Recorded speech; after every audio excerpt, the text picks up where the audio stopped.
Hello,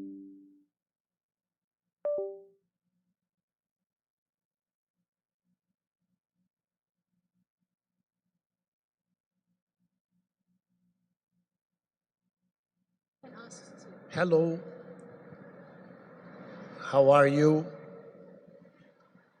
Could you please take your seats?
Distinguished delegates, I declare open the sixth meeting of the COP. I declare open the sixth meeting of the CMP and the sixth meeting of the CMA.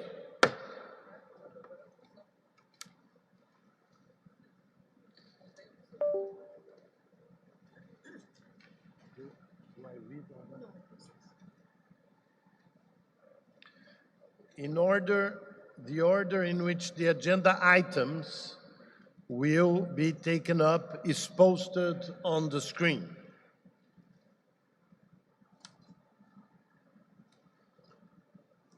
Dear delegates, we will now consider and adopt the outcomes as shown on the screen.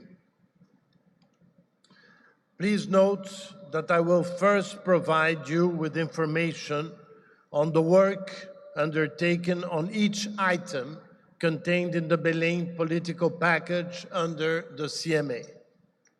Following this, I will propose the adoption of the outcomes of the work done on all these items.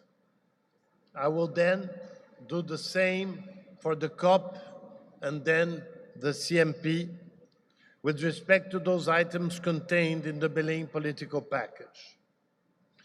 Afterwards, we will proceed with consideration and adoption of the remaining items shown on the screen.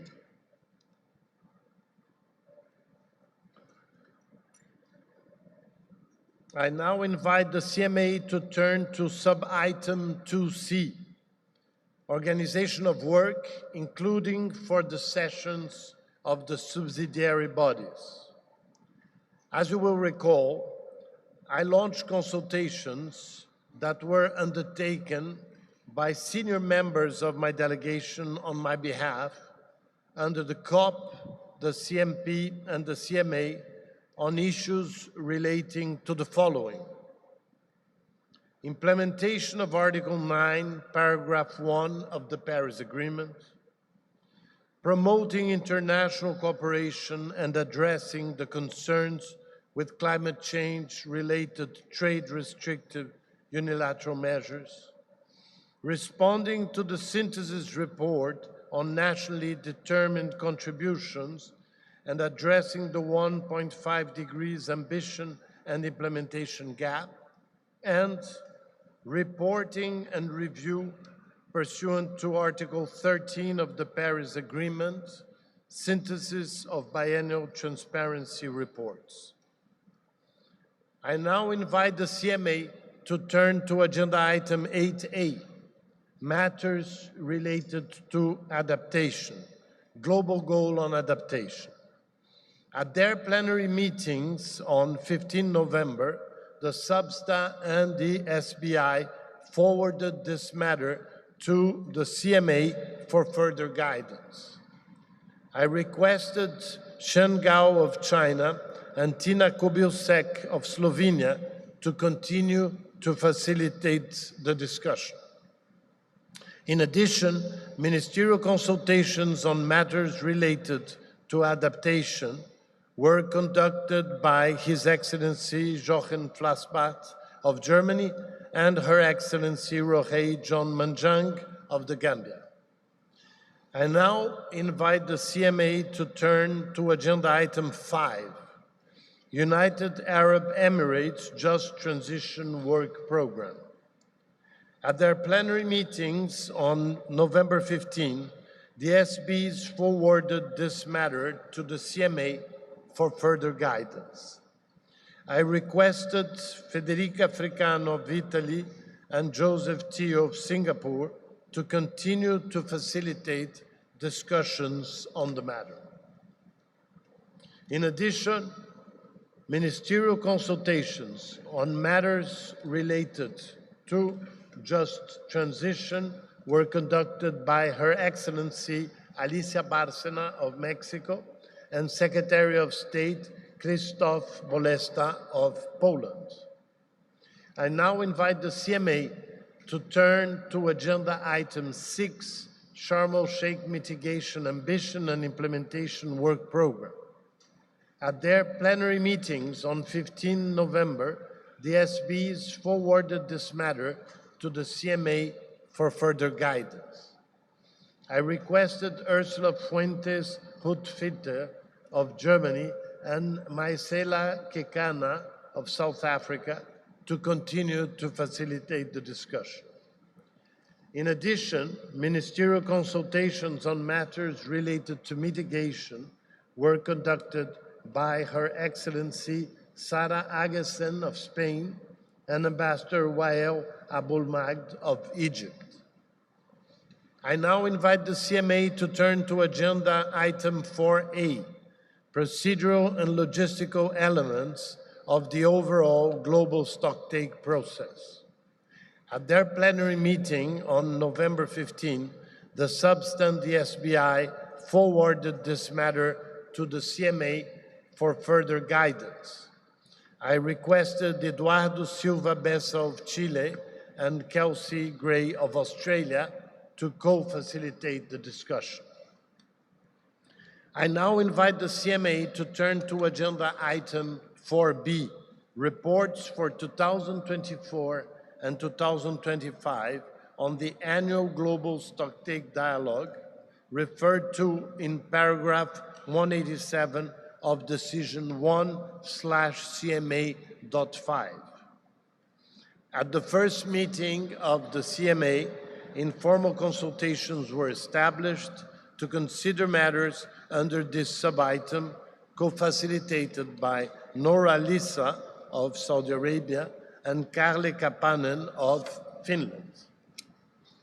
I now invite the CMA to turn to agenda item 10H, United Arab Emirates Dialogue on Implementing the Global Stocktake Outcomes, referred to in paragraph 97 of Decision 1/CMA.5.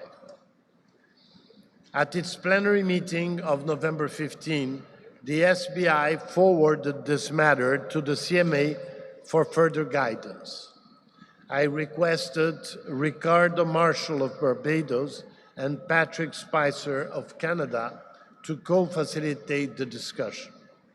In addition, ministerial consultations on matters related to the GST were conducted by His Excellency Mukhtar Babayev of Azerbaijan and His Excellency Andreas Bielan of Norway.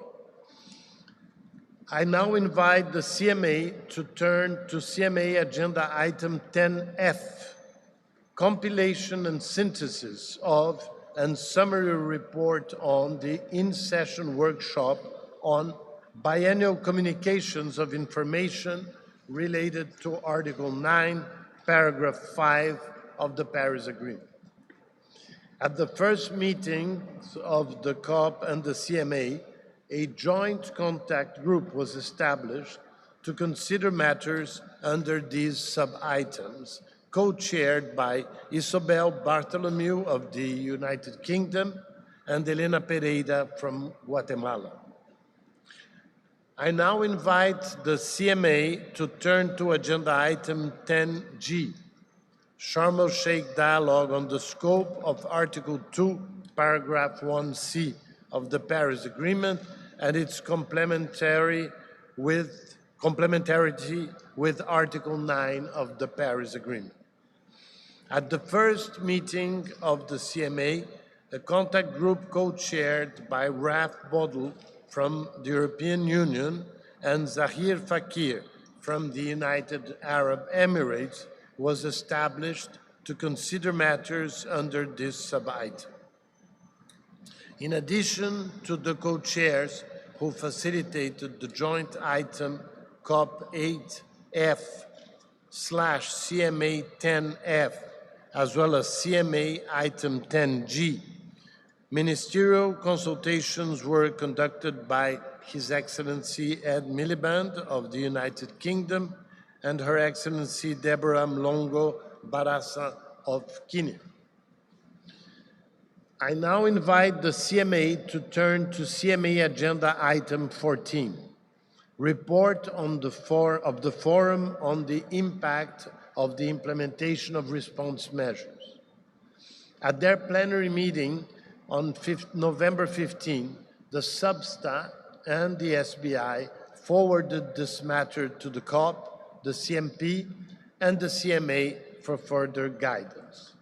I requested Veronica Badji from Hungary and Diane Blacklane from Antigua and Barbuda to facilitate the discussion. I now invite the CMA to turn to CMA Agenda Item 10A, matters relating to the Standing Committee on Finance. As it relates to the second review of the functions of the SCF, this matter was considered by the SBI, which, at its opening plenary, agreed to defer consideration of this matter to SBI 64. At the first meetings of the COP and the CMA, a joint contact group was established to consider matters under this sub-item, co-chaired by Hendrikje Reis from Germany and Deborah Lee Swanepoel from South Africa.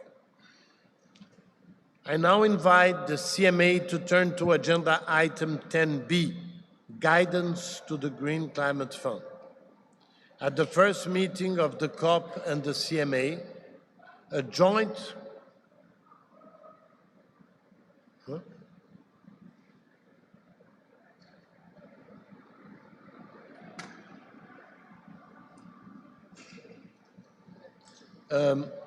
at the first meeting of the COP and the CMA, a joint contact group was established to consider matters under this sub-item, co-chaired by David Kaluba from Zambia and Simon Stumpf from Germany.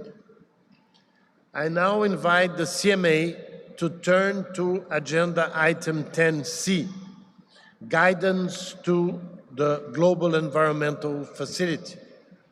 At the first meetings of the COP and the CMA, a joint contact group was established to consider matters under this sub-item, co-chaired by David Kaluba from Zambia and Simon Stumpf from Germany. I now invite the CMA to turn to CMA Agenda Item 10D, Report of the Fund for Responding to Loss and Damage and Guidance to the Fund for Responding to Loss and Damage. At the first meetings of the COP and the CMA, a joint contact group was established to consider matters under this sub-item, co-chaired by José Delgado Jiménez from Austria and Danielle Lund from Fiji. I now invite the CMA to turn to CMA Agenda Item 10E, matters relating to the Adaptation Fund. At the first meetings of the CMP and the CMA, a joint contact group was established to consider matters under this sub-item, co-chaired by Koosje Boymer van der Loo from the Netherlands and Isatu Camara from the Gambia. I now invite the CMA to turn to agenda item 11C, Technology Implementation Program. At its plenary meeting on November 15, the SBI forwarded this matter to the CMA for further guidance. I requested Omar Alcock from Jamaica and Elfriede Ann Moore from Austria to facilitate the discussion. In addition, ministerial consultations on issues related to technology were conducted by His Excellency Chris Bowen of Australia and His Excellency Bhupender Yadav of India. I now invite the CMA to turn to agenda item 7, reporting and review pursuant to Article 13 of the Paris Agreement, provision of financial and technical support to developing country parties for reporting and capacity building. At its plenary meeting on November 15, the SBI forwarded this matter to the CMA for further guidance. I requested Ole Kenneth Nielsen from Denmark and Sandra Motswanedi from South Africa to continue to facilitate the discussion. In addition, my team and I have undertaken consultations with parties on this matter, and I would like to express my sincere gratitude to all delegations for their engagement and guidance in this process.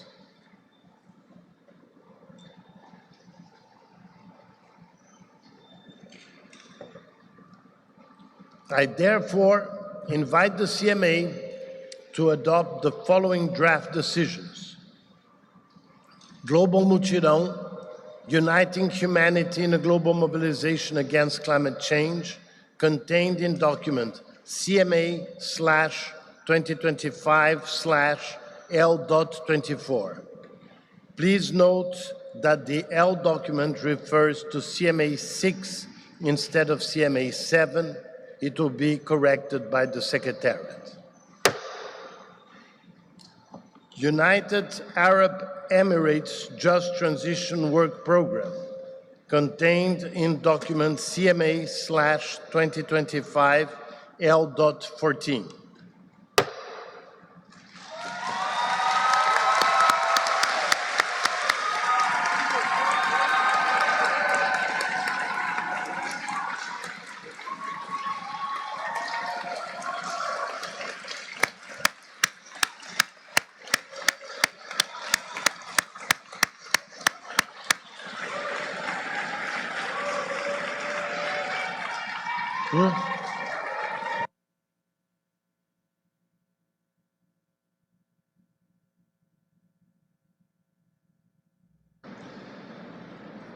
Matters related to the global stocktake, contained in document CMA/2025/L.6.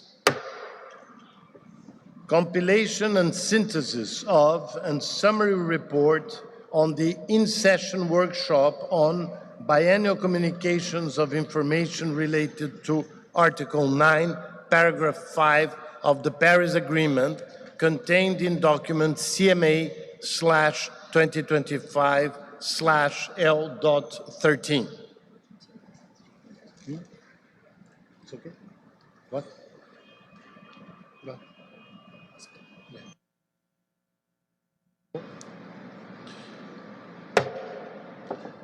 Sharm el-Sheikh dialogue on the scope of Article 2, Paragraph 1C of the Paris Agreement and its complementarity with Article 9 of the Paris Agreement, contained in document CMA/2025/L.11.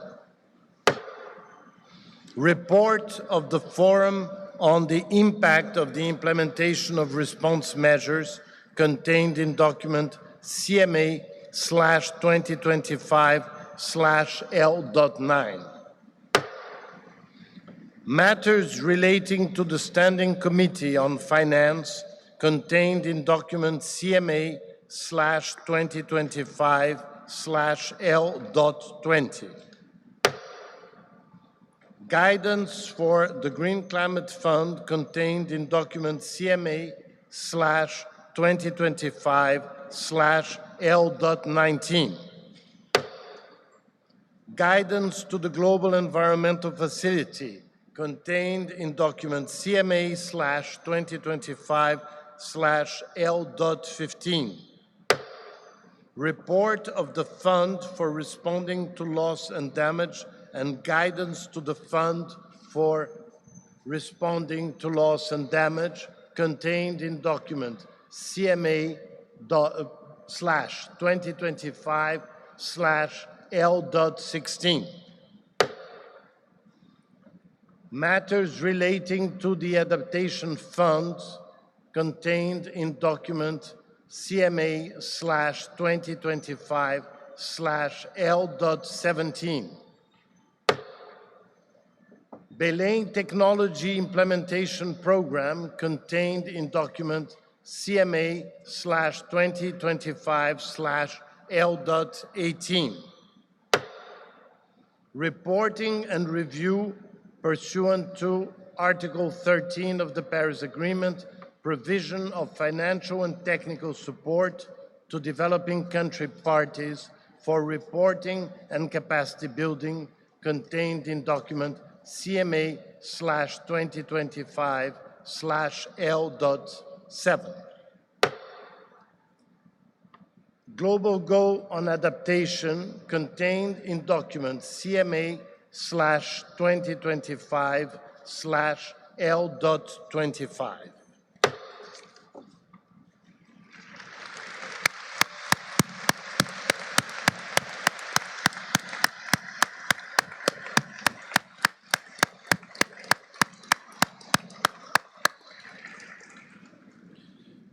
Friends, I know that most of you are tired, but as president of this conference, it is my duty to recognize some very important discussions that took place in Belém and that needs to continue during the Brazilian presidency until the next COP, even if they are not reflected in these texts we just approved. We know some of you had greater ambitions for some of the issues at hand. I know the youth civil society will demand us to do more to fight climate change. I want to reaffirm that I will try not to disappoint you during my presidency. As President Lula said at the opening of this COP, we need roadmaps so that humanity, in a just and planned manner, can overcome its dependence on fossil fuels, halt and reverse deforestation, and mobilize resources for these purposes. I, as president of COP30, will therefore create two roadmaps, one on halting and reverting deforestation, another to transitioning away from fossil fuels in a just, orderly, and equitable manner.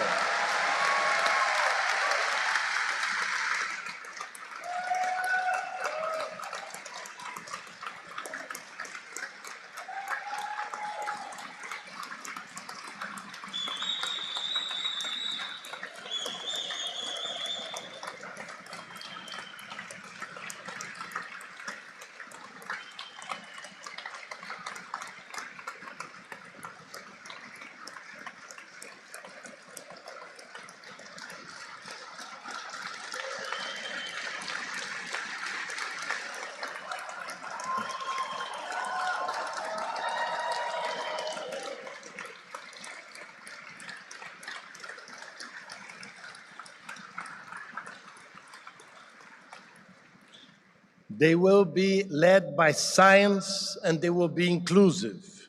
With the spirit of the Mutirão, we will convene high-level dialogues, gathering key international organizations, governments from both producing and consuming countries, industry, workers, scholars, civil society, and will report back to the COP.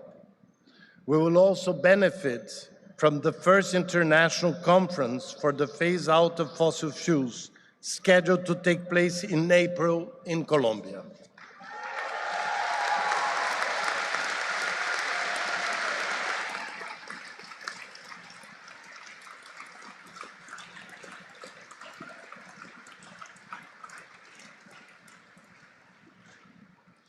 I now invite the CMA to adopt the Sharm el-Sheikh Mitigation Ambition and Implementation Work Program contained in document CMA/2025/L.8.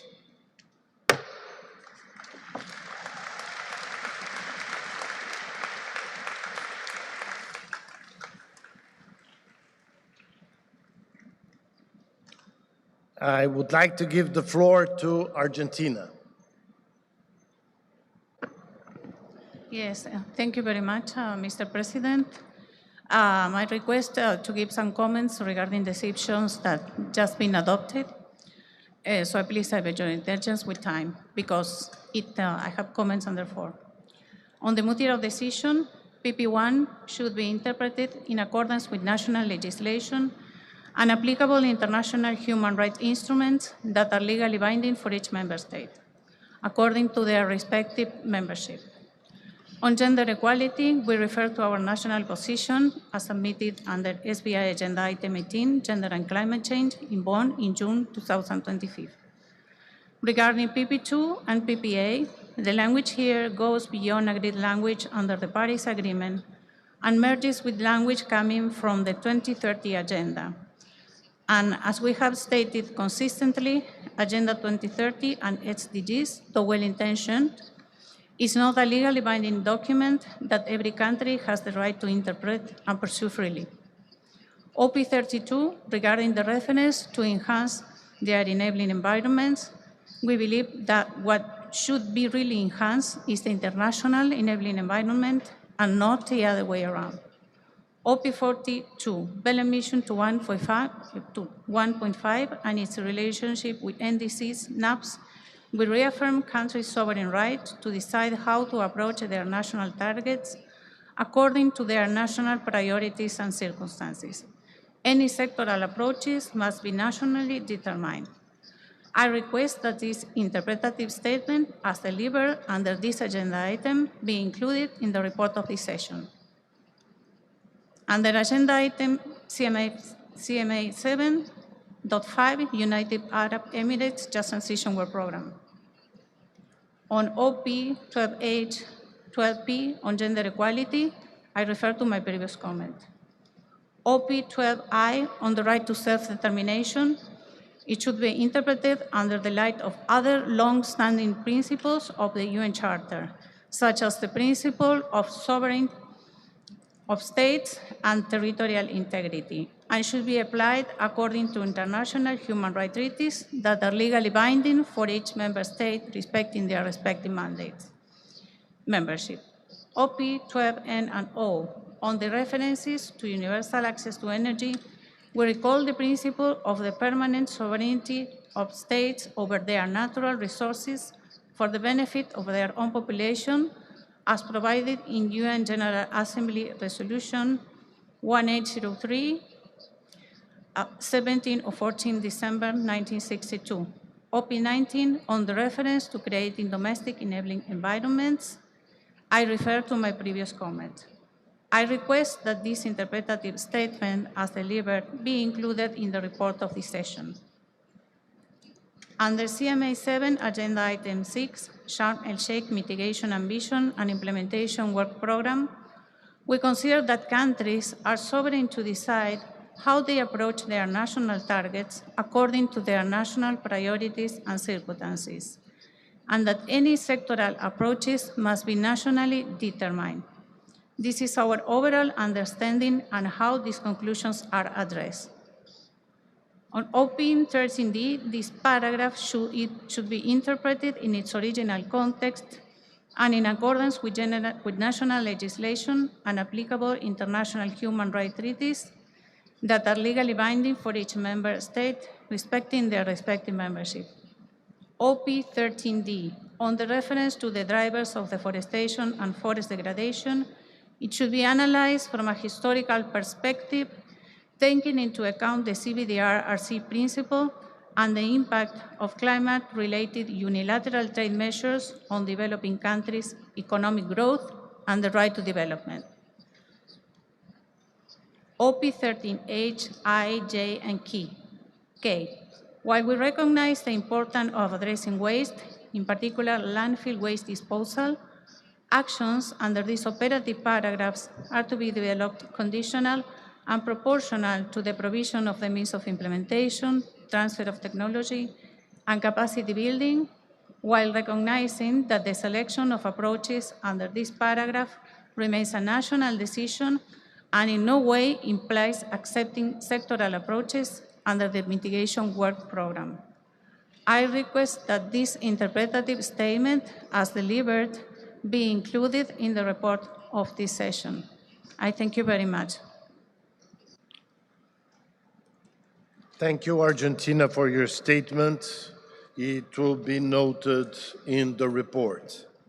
Chile, please. Thank you very much for the floor, Mr. President. We note that we request the floor after the TAP, so this is relevant for that part of the adoption of the agenda.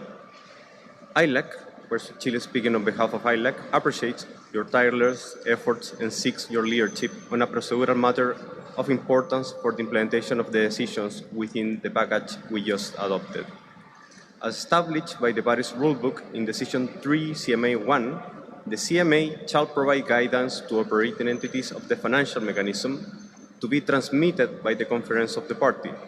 4 decisions on this package have guidance to operating entities, but lack a COP decision transmitting the relevant paragraphs.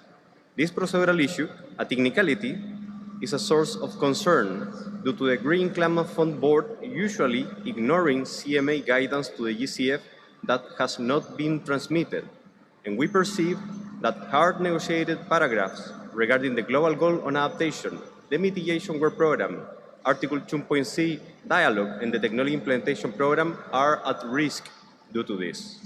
We notice that the GF decision has a reference to the TIP and that the GCF decision makes reference to a GEA, but that is not the transmission of guidance. That is actually new guidance. We and other groups try to introduce placeholders in COP decisions for this purpose in the case of the TIP, but our counterparts saw that as a negotiation and not merely what they were, an attempt to comply with the Paris Rulebook established in Katowice, which frustrates us deeply, as the topic has been raised since the SBs. We should not be negotiating already agreed procedures. If parties agree on guidance under the CMA, it should naturally follow that steps, especially already agreed procedural steps, are taken for those elements to be implemented, because that is what we need now: implementation, action, and ambition.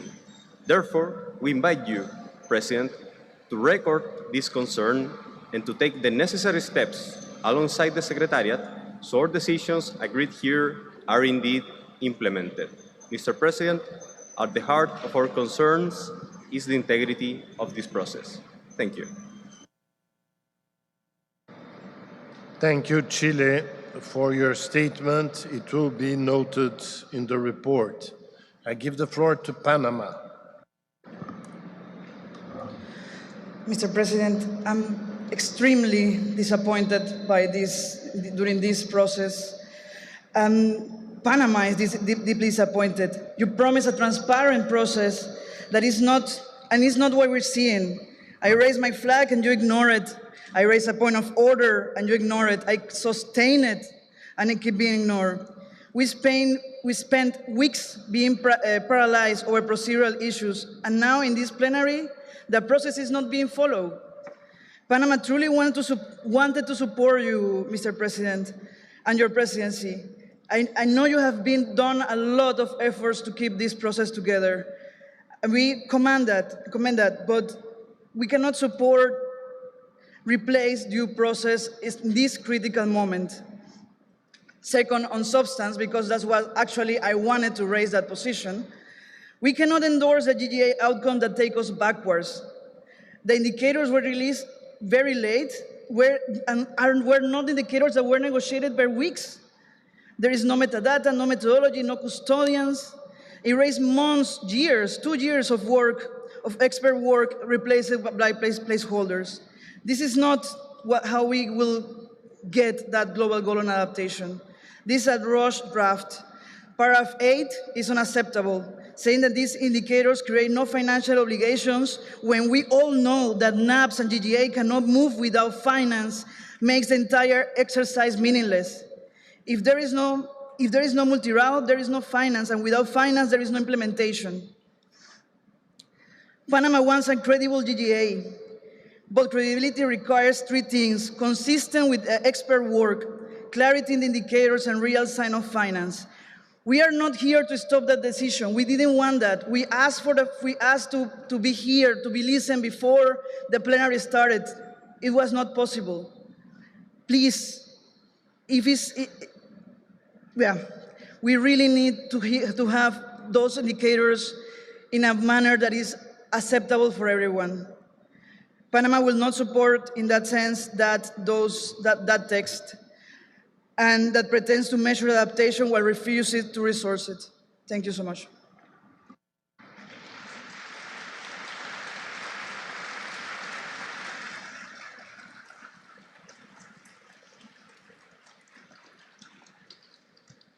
Thank you, Panama, for your statement. It will be noted in the report.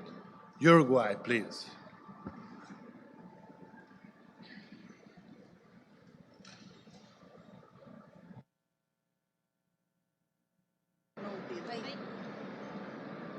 Thank you very much, Mr. President.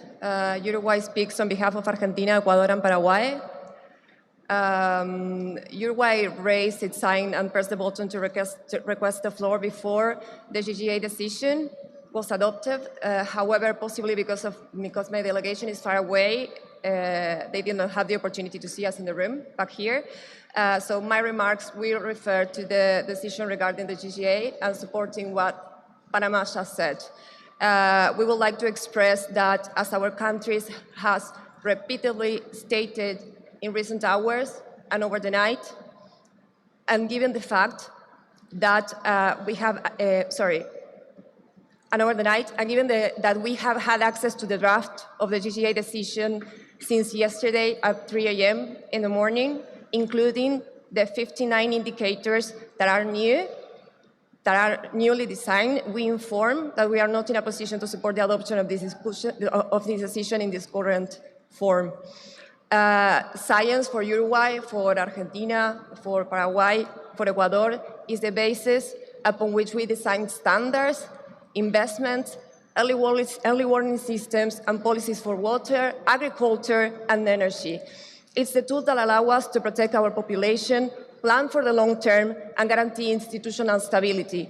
For this reason, we believe that the list prepared by the experts should be approached from this perspective, and that the decision regarding the work program should be based on expert advice. Therefore, we propose continuing the work program in 2026, using the draft decision prepared by the presidency, together with a list of 100 indicators compiled by the experts in September. Thank you very much.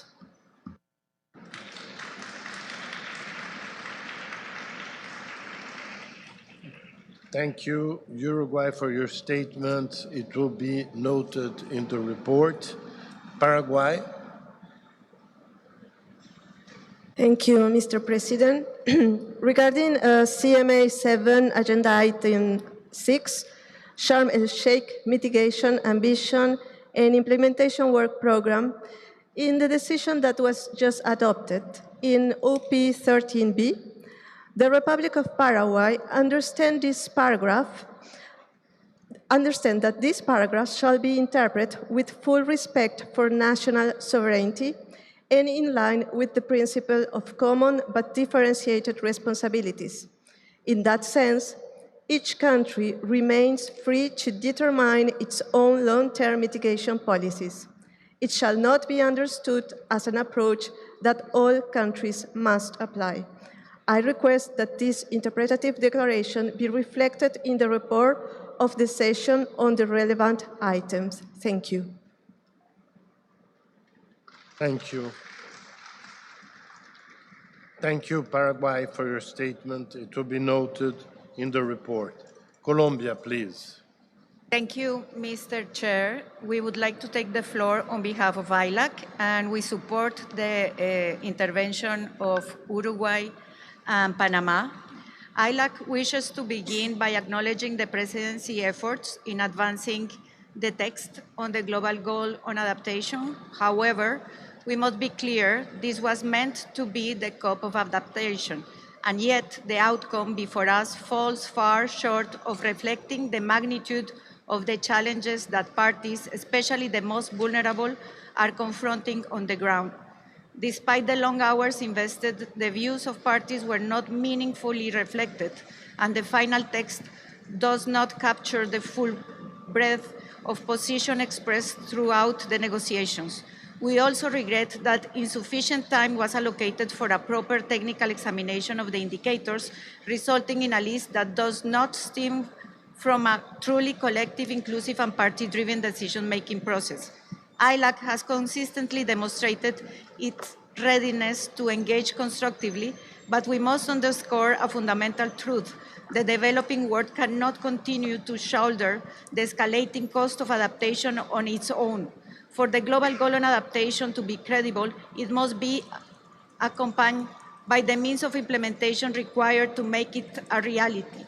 Without adequate support, the goal remains an aspiration, not an outcome.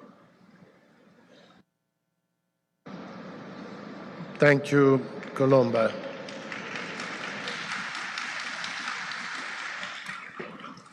Your statement will be noted in the report. Switzerland, please. Thank you, Mr. Chair. I will also talk to the agenda item CMA 8A, the GGA. Mr. Chair, first of all, I would like to appreciate the enormous work that has been put into the development of the indicators and this decision. We appreciate all the work done by the Presidency, the experts, stakeholder delegates, and the Secretariat. However, we have to raise two concerns regarding the process. First, regarding the reduction of indicators from 100 to 59, which was conducted with limited consultation. The indicators were modified rather than being selected directly from the technicals expert list. And secondly, there was very limited time to discuss the final text, and highly relevant points that our group raised in the submissions are not reflected in the text. We therefore want to see the following points reflected in the meeting report. First, we have legal concerns with the text, in particular with references to the Convention in the preamble part and in para 9. Second, we have concerns with the number of indicators and about the term policy alignment process. We have supported adoption of this decision with the understanding that the Belém-Addis vision will allow us to revisit indicators, and that it is noted that there are indicators that we have concerns about, and we will have the space and time to discuss and possibly amend them. We will send a letter outlining our comments in more detail. Let me conclude with the hope that the further process can be used to build confidence and ensure that we can use indicators to its fullest. Thank you. Thank you, Switzerland. Your statement will be noted in the report. Now I have European Union. Thank you very much, Mr. President. I regret to say that we also, at this moment of what should be a celebration of a package... There is a point of order, I'm sorry. Please. Yeah, there's a point of order.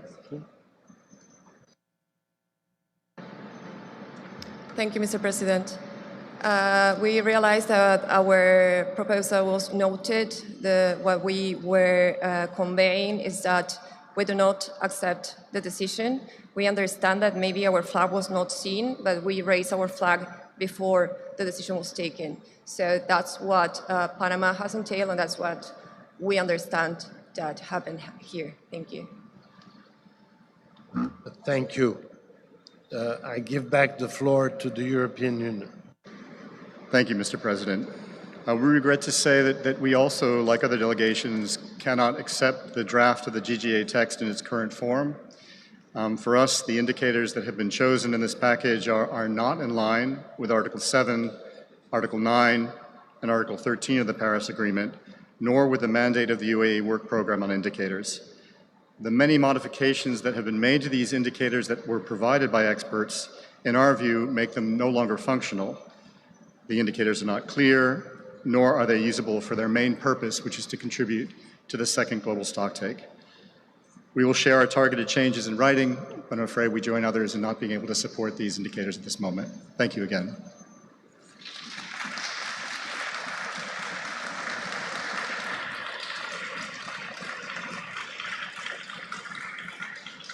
Thank you, European Union, for your statement. It will be noted in the report. Sierra Leone, please. Thank you, Mr. President. I speak in my national capacity and would want to reflect on the GGA. The global goal on adaptation is not just a framework. It is a vision born in Paris 10 years ago. A vision of a safer, more resilient future for the most vulnerable. For us, it has always been an opportunity to finally tell our adaptation story, what we are doing, what is working, and where support is urgently needed. Over the past 2 years, parties have engaged in one of the most extensive technical processes under the UNFCCC. 78 experts worked tirelessly with us to design a set of indicators that could reflect the lived realities across our countries. These were meant to be the foundation we examined and celebrated in Berlin. But the list before today is not the list crafted by experts, and it is not a list that clearly tells our story. Parties have championed the work of experts from the beginning. We believe their careful, evidence-based design will anchor a credible, actionable framework. Instead, we leave COP with indicators that are unclear, unmeasurable, and in many cases, unusable. So we must ask ourselves, how are we helping the most vulnerable if this is the quality of the outcomes we call ambition? What message does it send when a process built to elevate our needs ends by diminishing expert work and overlooking the realities of those on the front lines? Nonetheless, Sierra Leone will continue to engage. We will work to evolve this framework until it genuinely reflects our needs, supports our people, and strengthens global understanding of adaptation progress. Because for us, this is not technical. This is about our survival. Thank you.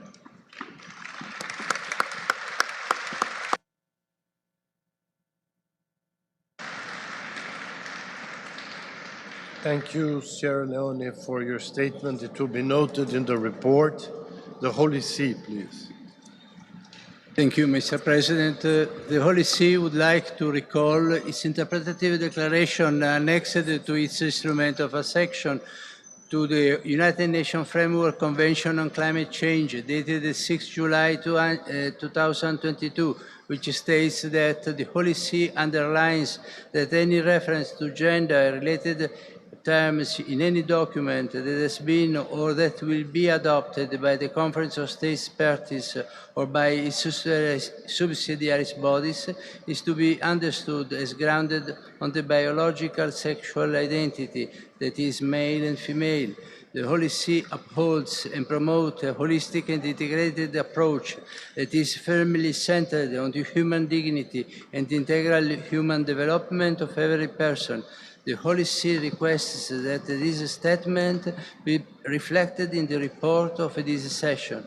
Thank you very much. Thank you. Thank you, the Holy See, for for your statement. It will be noted in the report. Canada, please. Okay. Thank you, Mr. President. Canada would seek clarification on the points of orders raised where flags were raised but not seen before gaveling. Canada would appreciate clarification on how the presidency will address the points of order raised by Panama and Uruguay. In addition, on GGA indicators, we share the concerns echoed by the EU and Swiss. Canada also wants to register deep concern that the draft decision and annex drastically change the indicators developed by technical experts in ways that will make data reporting and collection more complex and not as exhaustive. In addition, Canada wants to express strong concerns with how the text across 3 agenda items, the GGA indicators, the mitigation work program, and the Just Transition work program, conflate the rights of Indigenous peoples with local communities in a manner that is not consistent with the UN Declaration on the Rights of Indigenous Peoples. We request that the text in those 3 decisions be amended to use the agreed language under the UNFCCC for the final decision text. This COP in the Amazon cannot be seen to adopt outcomes that walk back the important progress and breakthroughs in recognizing the rights of Indigenous peoples and their climate leadership. Thank you.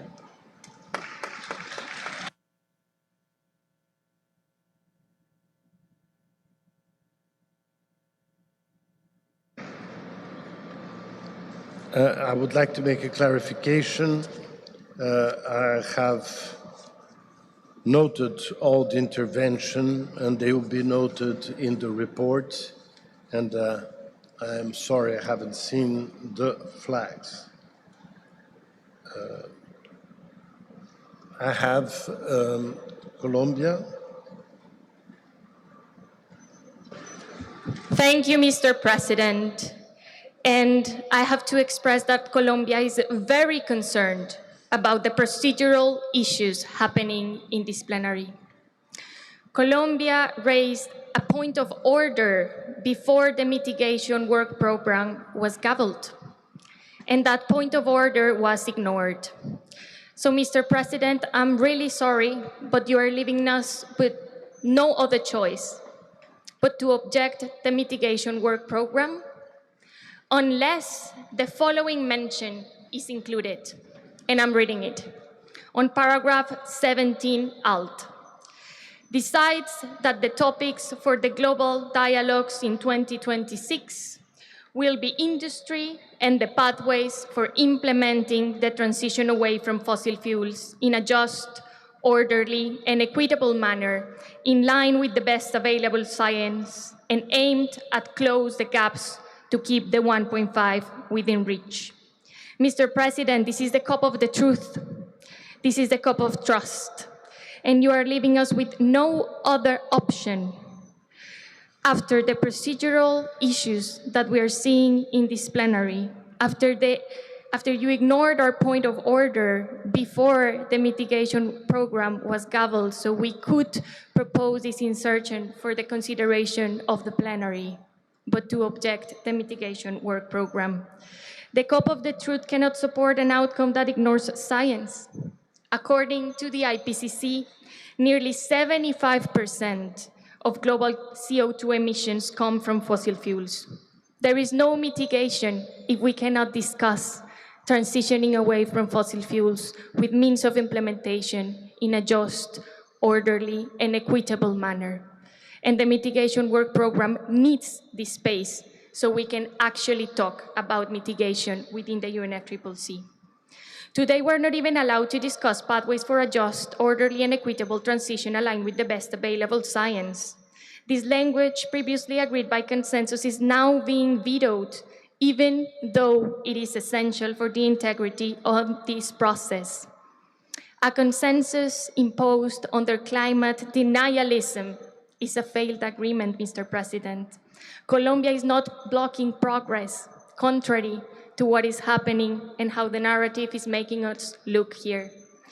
We are demanding the minimum necessary guarantees, which is to allow language, a topic that we already agreed by consensus, to be discussed here.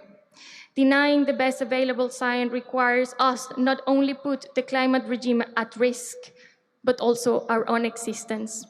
Which message are we sending the world, Mr. President? We're really sorry that we need to do this. Colombia wants to move forward. We want to be based on science with peoples, with the indigenous peoples, the Afro-descendant peoples, the peasants, the women, the youth, the people that it's out there asking us to deliver an outcome that includes fossil fuels, that is transparent.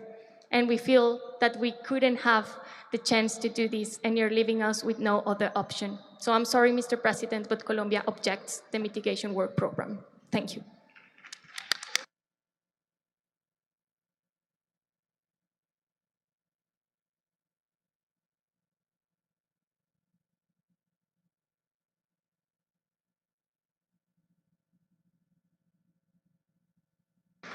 Thank you for your statement. It will be noted in the report. Uruguay, please.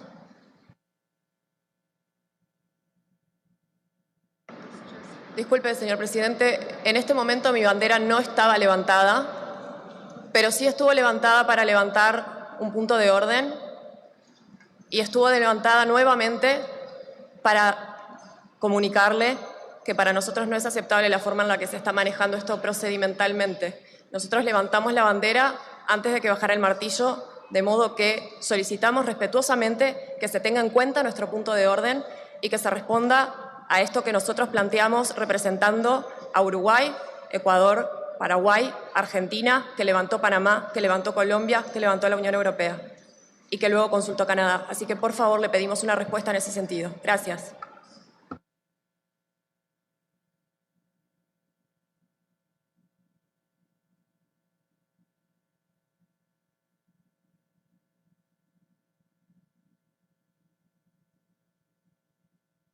I see a point of order on the left.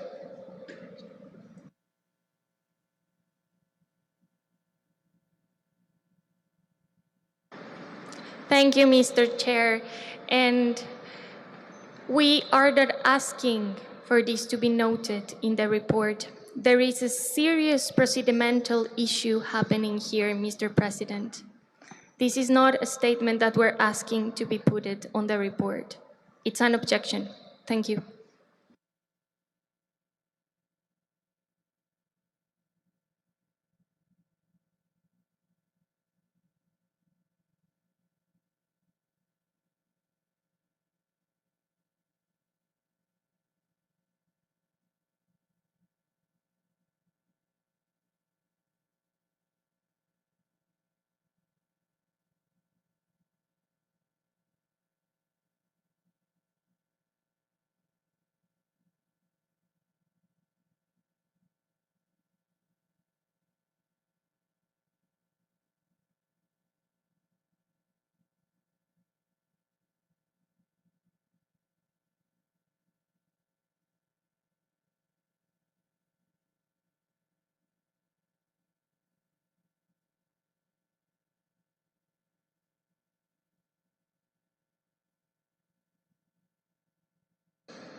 So I will suspend this session for a consultation with the parties that have made the statements, and we will resume as soon as possible. So it is suspended.